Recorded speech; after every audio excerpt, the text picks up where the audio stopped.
All right, guys, welcome to another episode of Who's in the Habitat. Thane, your friendly neighborhood habitat operations manager here, and welcoming Brandon and Tristan. And you know, if you're a follower of diving YouTube, treasure diving YouTube, these guys may look familiar. Maybe you don't know them by their real names. Maybe Jiggin with Jordan and Yappy might make a little bit more sense, but stoked to get these guys down in the habitat. You know, really enjoy the content they produce, and you know, kind of the side benefit that happens as a result of what they're doing is they pick up a lot of trash off the bottom of the ocean. We really appreciate that.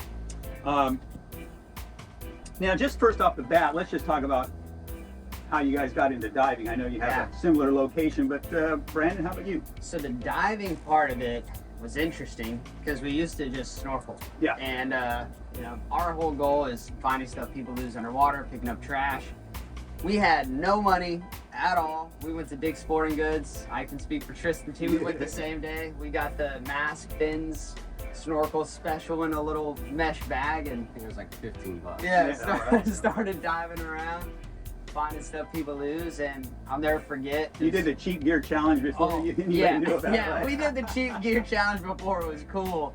And I remember Tristan was like, man, I don't like these bright colors. I want to look cool. He spray painted up his fins, man. Then they just look worse. It was a mess. But I remember there was a firefighter who had saw our videos and was like, hey, I want to, you know, kind of come out. And so he came out, but he had this like handheld breathing system. You know, what we would view today as a spare air. Right. But before then, it was just, I mean, this was like 2015. I never even, you know, heard of any of this. So he was like, just breathe out of this and go down. So that was the first time I ever took a breath of air underwater. Yeah, it was probably not the safest thing in the world, but went down and I took a breath of air for the first time underwater. And I'll always say it felt like if Mother Nature had laws, it felt like I was doing something illegal. And that was my first breath of air. And ever since then, you know, it's like, okay, now we got to get scuba tanks. I've experienced what it's like to breathe underwater. Now we got to get scuba tanks. We got certified. We did it the right way. But where was your first breath of air? Because it wasn't you weren't with us that day. No, so we have another buddy, Jake. He bought a brand new scuba tank, brand new VCD regulator, everything. And he said, Tristan, you're going scuba diving now. I'm like, okay. So I'm thinking like I have my own gear. He said, just hold on to my back. Oh no. And you have the safety ring. Oh yeah. And I could not calm down because I was so excited, and we're like in rapids kind of. So I'm just so we go through like 3,500 psi in a matter of minutes because we're both breathing off of it. But I remember just being so excited that I couldn't calm down my breathing, and just being able to, you know, before we would just dive down, like free dive basically, like crappy free divers that can only stay down for about 15 to 30 seconds. And then seeing that just opened up the world, you know? And like he said, just it didn't feel right what was going on. I think that's a natural response from most people. I shouldn't be doing this. I shouldn't be doing this. I shouldn't be doing this. You know, some people break through the barrier faster than others. You know, but I know you both ended up getting certified in Hawaii. What was that kind of like, going through the course and kind of figuring out what the rules were and like thinking back? Okay. Oh yeah. Well, I always thought when you get certified, it's something like this. I would always think it would just be like, hey, this is kind of how you do this. This is what the to-dos and not to-dos are. And then they handed me a book, and I was like, oh man, oh man, I don't know, but it's really not too bad, you know. There's some complicated stuff, even stuff that we're learning in the habitat. I had some bubble wrap, and I've never seen bubble wrap that was, you know, mushed together. I was like, wow, it's incredible. But it's the same concept. Everything that's happening in here that's weird is the same concepts that we learn. It's weird because you're dry though, right? You expect those to happen when you're wet. It's like, wait a second, and you're like you notice your computer didn't turn on. You're still on a dive, right? Right. Yeah. So just very strange things, but the process and why everyone should get certified, just because there's so much stuff that the natural, normal person, even if you're a water person, I'm in Florida, been in water my whole life. There's so much scientific stuff that happens that you really should be aware of. And honestly, being certified gave me the confidence I needed to be a better diver in general and a safer diver. Yeah. The best diver is a safe one. Let's talk about that a little bit because you're from Florida too, right? I mean, I'm from Georgia. Georgia, okay. Yeah. Georgia Yeah. boy. You might as well now. Yeah. You almost live in the Southern Georgia. Yeah. I used to live up in Fernandina Beach, so yeah, right across the. But let's talk about that. So, kind of just even snorkeling. I mean, how does your like take on the natural environment change the moment you put your face in the water? For us, it was Tristan. You gotta come and see this. There are so many fish down here because we started fishing at the river before we dove, and seeing all the fish that weren't biting our lines, we just Yeah. You piss don't you realize off. how many fish are down there, man. Just putting your face underwater for the first time was just a whole new world, you know. It really, when you walk past the body of water now, you know, I'm like, dang, I wish I had my goggles so I could see what that looks like, you know. Whereas before it was just like, oh, I'm sure there's some fish in there, like I'm sure we can catch some fish, but it just opens up a whole new world, really. That's kind of what I was getting to. Is like, we're down here. We've got this incredible body of water surrounding you. We've got the Atlantic, we've got the Gulf, and we've got all these little tributaries. We've got the fresh water. Put a mask on your face. Yeah. I mean, get over your fears. I mean, find a professional that can help you. Deal with some of those fears, whether it's free diving, whether it's scuba. See what's under there. And once you learn what's under there, you take a little better appreciation. You probably don't throw as much. It's like, oh, okay, let's make sure my trash doesn't get. Hey, maybe I don't need that straw this time. I've got my reusable cup in my thing. Stuff like that. Yep. I think there's a way to do it too that's really fun. So my mom, funny enough, her son is the little Aquaman, right? Like I'm always doing water stuff, but my mom, she loves the water, loves being on the water, loves like all marine life. But she has this fear of like putting her face in the water, seeing it, being in the water. And so we've done little steps too. So even just like, not a pool. Pool is a very protected environment, but we'll, just be kind of in the sandbars, just kind of stuff like that. And then if you went scalloping, so it's like, hey, this is a good, really shallow activity, So there's ways to progress into like, clear water is always the best water to start with, right? You can kind of see what's going on. If you're freaking out, you're like, okay, there's nothing here. But there's ways to progress too if you want to get into it. All right, well, let's get down to some of the nitty-gritty about what you guys do. So, I mean, ultimately, you're going to popular tubing rivers, you're going to these floating adventure parks, you're going to water parks, and you're seeing what people leave behind. Number one, I find it incredible the amount of stuff people lose. Like, hey, are you not watching these videos, people? But they never learn. I mean, does it stun you to this day? Like, I mean, I will say it. I won't say no because it seems like the magic has went away if it doesn't stun me. But I will say it's gotten so normal now that we set up hot spots. It's almost like we know. So we're on a river. We're like, okay. When we first started, we would just dive the river that's popular and be like, wow, we found this. But now it's like, all right, I'm gonna start on this tube entrance. We're gonna work this. We're gonna go around this side. We've watched the rafts. They tend to float around the right side of the bank, so it's so strategic. And then it's like, okay, well then there's a rope swing on the left side, but most people are on the right side, so they have to cross to the left. So we should really search this middle area here and then spend some time at the rope swing. But anyway, what I'm saying is we almost have it down to a science of where the iPhones are.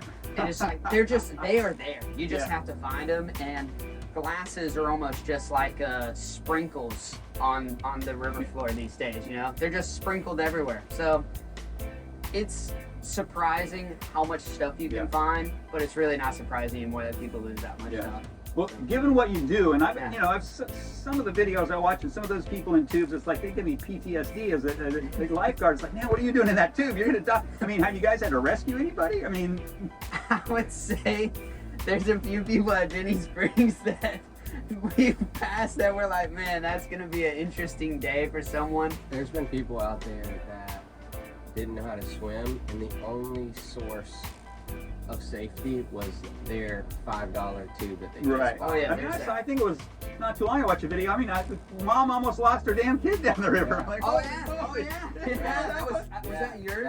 That was Jake? Jake's. Y'all together, yeah. There was a lady. She was pregnant. She was with her three other friends that were adults, and she had her maybe 3-month-old baby. Mm-hmm. The baby goes under the tube, which you don't really see. The baby goes under the tube, under the water, for a solid 20 seconds. And she's like, "Where's my baby? Where's my baby?" And we're like, "Oh my God!" Thankfully we're right there, so we're helping them pick them up. We're looking for the baby under the raft, and then it pops up. I'm like, "Oh my goodness!"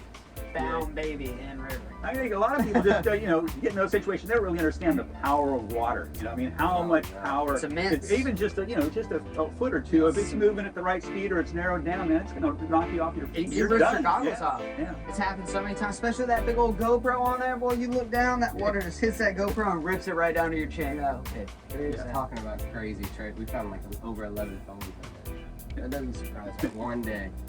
So what's and then each of you can weigh in if you have something different. But what's the strangest thing we've ever found down there?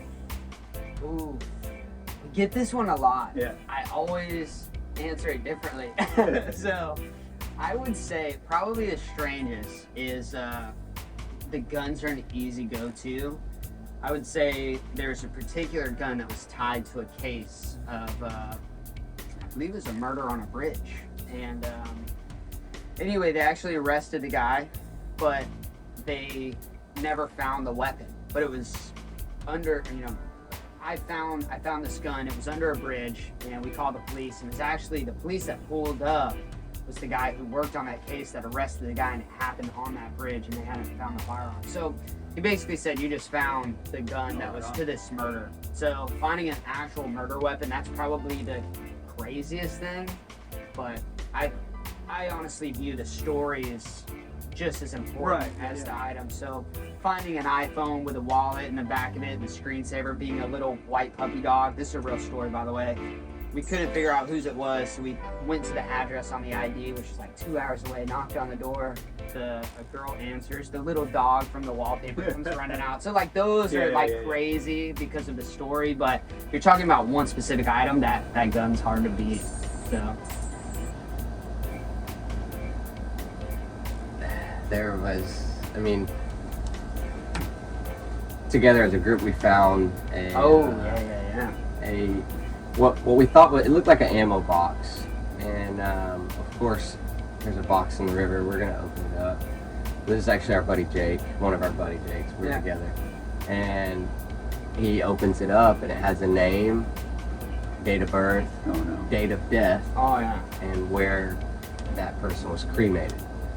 So someone had taken the ashes and just dumped the box in rather than spreading it. There was no spreading the ashes. So just went full-fledged swimming. Yeah. So that was a weird one. Yeah. How are you to know? Yeah.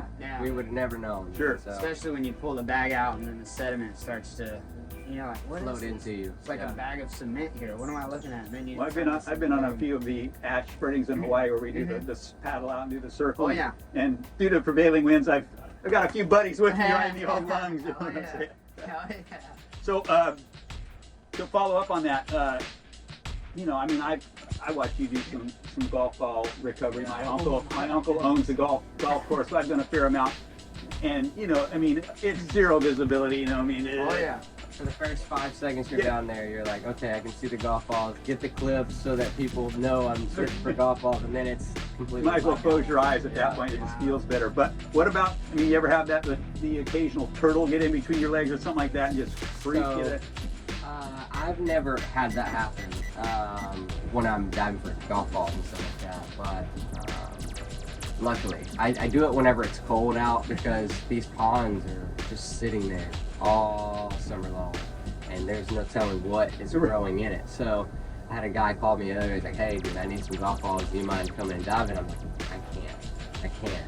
It's so gross. So I'll go in like January when we've had a few months. Everything's dead. So a lot of the turtles are not, as there you go. Active and stuff like that. So because I'm sure I would run into a few. My best find was a 2-iron out in the middle of it. I was like, okay, I got you guys. Yeah. I got a good answer for you on that. Okay. It wasn't golf balls, but you'll appreciate this because it happened in Hawaii. Wasn't a turtle. I got the little redfish. I can't remember the name right now, but Minpachi? Minpachi, There you that's go. right. So I was actually cleaning up some scales off the Minpachi on some rocks. There were some big swells coming in. This was the most southern point. South Point. South Point, Yep. Big Island, yep.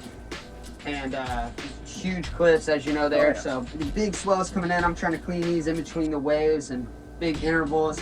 I'm cleaning them, and then an eel out of the water comes up, man, and just tries to freaking take my fish from it. Dude, I'm like, the waves coming up, pushing the eel towards me. They're fast, and they don't need water, apparently. So, Oh yeah, no, I've seen them like come, like a break wall in Oh, Kona, yeah. and Oh, there's yeah. a crack, and they'll be coming out of the freaking lava rock. yeah, it's scary, man. So I would much rather run into the biggest turtle I've ever seen in my life than to run into one of those things again. That was scary. Okay, another fine question. Valuable. Do you know? Can you even quantify?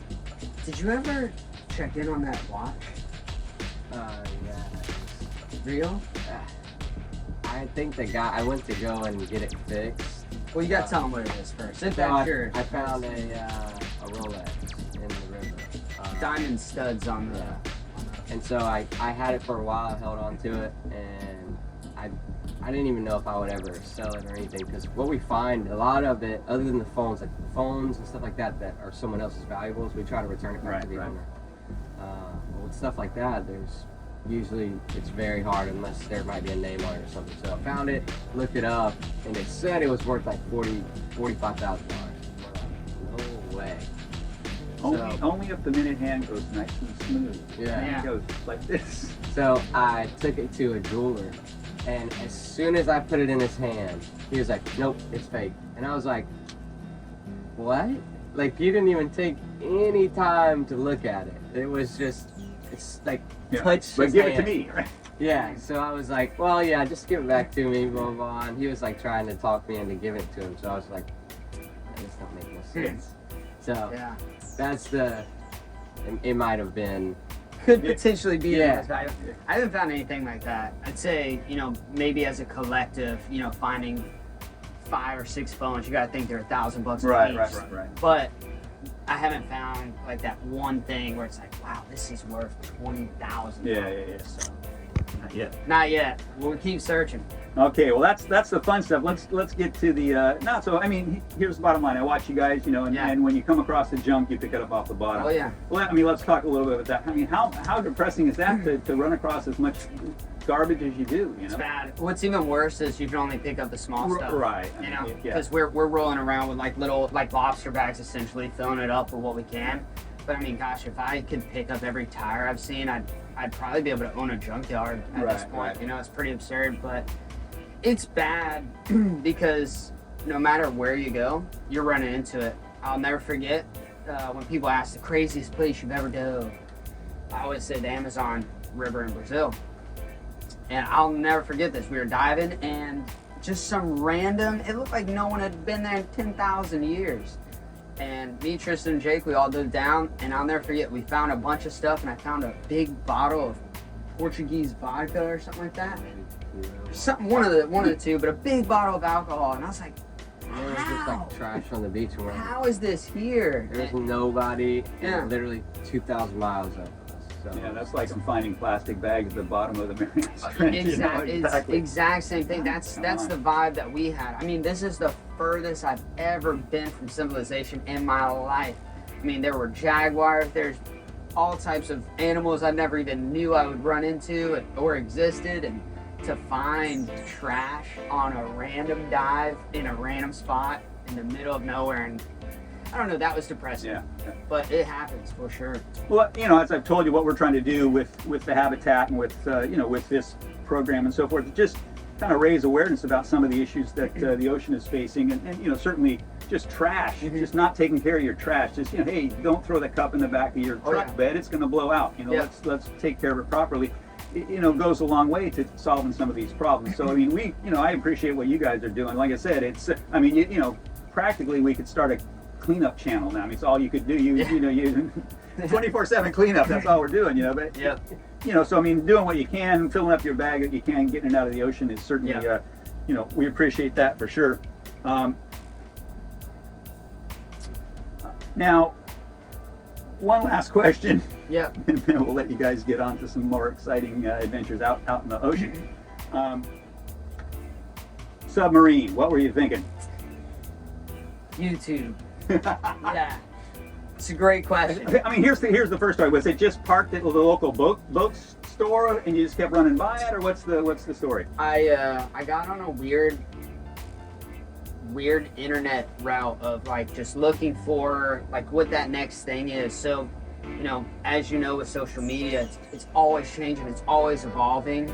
If I'm doing exactly what I was doing 3 years ago, I'm getting left in the dust. And so I think I was just looking for sometimes I go on Amazon, I search like weird stuff, just get some inspiration of like, oh, this would be cool for a video, or like I could see me doing this and that. And for example, I bought, this hasn't come out yet, but I bought a photo booth, an inflatable photo booth that I'm gonna do a survival video out of, because it's super weird looking, and I just think it would be fun. So weird things like that. But I was on Facebook Marketplace looking at boats, and then I was looking at like underwater scooters, and somehow I ran across this ad of this submarine, and it was just so interesting. So I clicked on it, and then I was like, oh, this is in Florida. Like, this is in South Florida. It's like 3 hours south of me. And I called about it. I was like, hey, does this thing work? Because it's way too expensive. And they're like, well, we think so. We don't know either, you know. And it's like, well, here we go. And that's just how I got. This process went on for 5 months. I actually went and saw it, and I was like, man, this kind of looks like so taken care of, but also a class project at the same time. But I made them an offer 5 months later, just randomly went for it, and they accepted it within 3 or 4 minutes. And then I Get it out of the showroom. And then I wired them the money for the submarine, and then they forklifted it onto a lawnmower trailer for me. So very interesting turn of events, but I think it will be a recurring theme on my channel. It'll be treasure hunting, but doing it in really cool ways, and always just trying to innovate in the underwater world. It's kind of the reason why we wanted to come here, right? It's underwater, it's in our wheelhouse of content, it makes sense, but at the same time, it's so cool. You know, it's like we want to do things that are super cool that a lot of people get to see or experience, and we want to like bring that to life to the internet. And we're going to talk it into existence. We want to see the sub cruising by the window. I'm telling you, you heard it here first. I want so badly to be in the submarine, be like, all right, boys, we're going to the hotel. We park it. We take the keys out of the submarine. We swim into the hotel. And once I've done that, I've completed my mission for the submarine. That is all I want for that thing. All right, guys. Well, we appreciate you coming down to the habitat and doing what you do, and showing people, you know, the cool things that exist down here in Key Largo. And we'll let you get back to it. Go out and do a little bit of treasure hunting on your way out. And looking forward to seeing you back again. We'll be back, hopefully with a submarine right by the window. There you go. Thank you so much. I appreciate it. Much aloha, guys. Awesome.